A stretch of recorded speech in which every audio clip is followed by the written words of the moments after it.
তিনদের ভর্তা আজকে নিয়ে চলে এসেছি।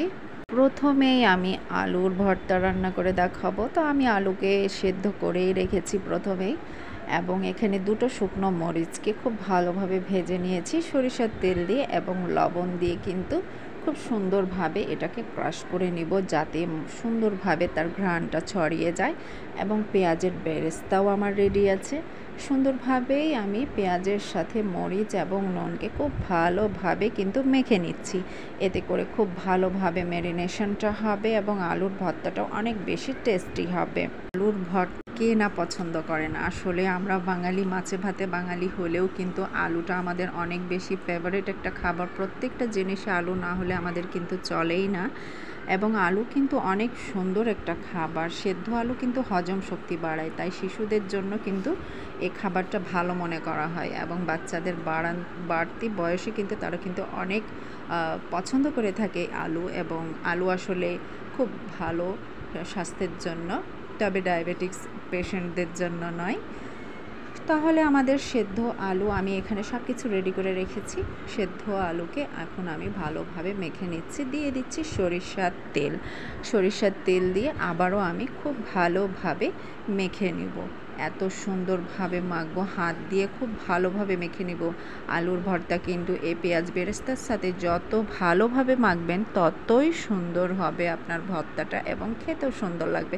কাঁচা পেঁয়াজ দিয়েও আপনি মেখে নিতে পারেন, তবে আমি ভাজা পেঁয়াজের ভর্তাটা বেশি পছন্দ করি, তাই ভাজা পেঁয়াজ দিয়ে করলাম। আপনারা চাইলে কাঁচা পেঁয়াজও ইউজ করে এখানে ভর্তা রেডি করে ফেলতে পারেন। আমি এভাবেই করলাম। তাহলে কলা দিয়ে ভর্তাটা করে ফেলি। কাঁচা কলাকে আমি সেদ্ধ করে নিয়েছি। এখানে দিয়ে দিলাম কাঁচা মরিচ এবং কাঁচা পেঁয়াজ। কাঁচা কলার ভর্তায় কিন্তু কাঁচা মরিচ এবং কাঁচা পেঁয়াজ দিয়ে বেশি ভালো লাগে।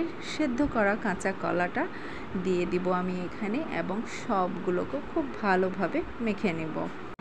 কাঁচকলা সেদ্ধ করে লবণ দিয়ে খেতে পারলে তা শরীরের জন্য কিন্তু খুবই উপকারী।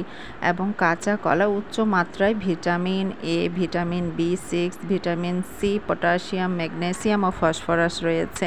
কাঁচা কলা কিন্তু অনেক ধরনের ক্যান্সারের প্রতিরোধ করে এবং হাড়কে মজবুত করে। তবে এই কাঁচা কলা কিন্তু আমরা অনেকেই পছন্দ করি না, খাই না বা খেতে অনীহা। তবে কোষ্ঠকাঠিন্য যাদের আছে তাদের একটু সমস্যাই হয়ে থাকে। তবে সাধারণত যাদের কোষ্ঠকাঠিন্য সমস্যা নাই তারা অবশ্যই আপনার মেনুতে এই কাঁচা কলাটা খাওয়ার চেষ্টা করবেন। এটা কিন্তু ডিসেন্ট্রি পেশেন্টদের জন্য অনেক ভালো হয়ে থাকে। তাহলে কাঁঠালের বিচির ভর্তাটা করে ফেললাম। সুন্দরভাবে কাঁঠালের বিচিকে আমি খোসাটাকে ছাড়িয়ে নিয়েছি। এখানে দুটো শুকনো মরিচ এবং নুন দিয়ে কিন্তু ভালোভাবে আমি মেখে নিচ্ছি। এখানে খুব ভালোভাবে মেখে নেব হাত দিয়ে, যাতে করে মরিচের ঘ্রাণটা খুব ভালোভাবে বেরিয়ে আসে। এখন পাকা কাঁঠালের মৌসুম, তাই ঘরে আনা এই ফল না খেলেও এর বিচির ভর্তা আমি অবশ্যই খাই। আপনি জেনে অবাক হবেন এর পুষ্টিগুণ সম্পর্কে। কাঁঠাল বিচির ভর্তা কিন্তু অনেক টেস্টি হয়ে থাকে। আমরা কিন্তু এটা অবশ্যই করি এবং খাই। আমার অনেক প্রিয় একটা ভর্তার মধ্যে কাঁঠালের বিচির ভর্তা। এবং এখানে দিয়ে দিচ্ছি আমার সেদ্ধ করা সবগুলোকে আমি আগেই ম্যাশ করে রেখেছিলাম খুব ভালোভাবে। এবং এখানে অ্যাড করে দিব আমি লেবুর রস দিয়ে খুব ভালোভাবে মেখে নিচ্ছি। আমি আবারও বলছি, যত ভালোভাবে আপনি মাখবেন ভর্তাগুলো তত বেশি কিন্তু টেস্টি হবে এই ভর্তাগুলো এবং খেতেও তত বেশি সুন্দর হবে এবং খুব সুস্বাদু হয়ে থাকে এই ভর্তা। প্রত্যেক মৌসুমে কিন্তু প্রত্যেকটা সবজি দিয়েই আমরা ভর্তা রেডি করে ফেলতে পারি। তবে অবশ্যই খাবেন এবং এনজয় করবেন ভাতের সাথে। আমি তো অনেক বেশি করে আজকে ভাত খাবো। খুব ভালোভাবে কিন্তু তৈরি করেছি এবং খুব ভালো লাগছে দেখতে। ভর্তার সাথে কাঁচা মরিচ, এটা থাকলে ভর্তা, কাঁচা মরিচ এবং ডাল জমে যায় দুপুরের খাবারে। তা আজকে আমি খুব জমিয়ে খাবো। তো অবশ্যই আপনারাও এই রেসিপিটা ট্রাই করে জমিয়ে ভাত খান এবং আমার রেসিপি দেখুন, আমার সাথেই থাকুন। ভালো লাগলে অবশ্যই একটি লাইক, সাবস্ক্রাইব দিয়ে যাবেন।